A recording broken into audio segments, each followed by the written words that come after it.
Have you ever thought about where evil comes from? The greatest minds in the world and the greatest philosophers have spent their whole lives wrestling with that question. Everyone knows that there's evil in this world, from hungry children to wars to oppression and death. Absolutely everything is not as it should be.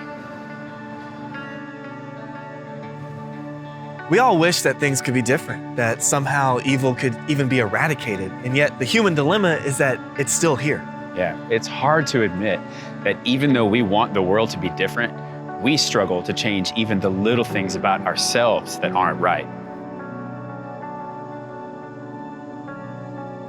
I mean, have you ever met someone that said they were perfect? No.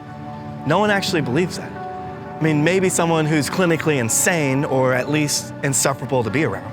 The point is that our imperfections, as insignificant as we think they might be, actually cause great harm to ourselves, to others, and they distort God's original design.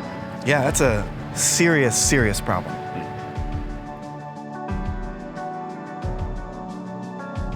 So if the world's not perfect because we're not perfect, then who are we? This is the second question we need to ask about the story of everything. Yes, as Christians, we believe that we were designed to be selfless givers and relationally connected with God and others. But we've chosen to go against God's design and to go our own selfish way, which is what the Bible calls sin. So because of our own sin and the sin that's done to us, we're hurting, we're lonely, we're confused, and we're even violent because we'll try anything to get any sort of relief. Deep down, our attitude towards God and His ways becomes one of active rebellion or passive indifference, and that actually destroys all relationship with God. Humanity's rejection of God and His ways leads to permanent disconnection, and this is what the Bible calls death.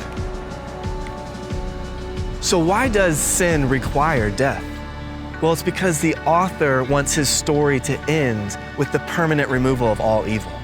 Which is actually our same desire, but the problem is that by default, we're working against God, and so our death is required.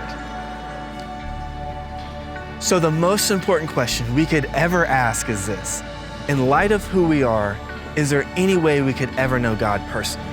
In the next video, we're going to explore God's answer to this question.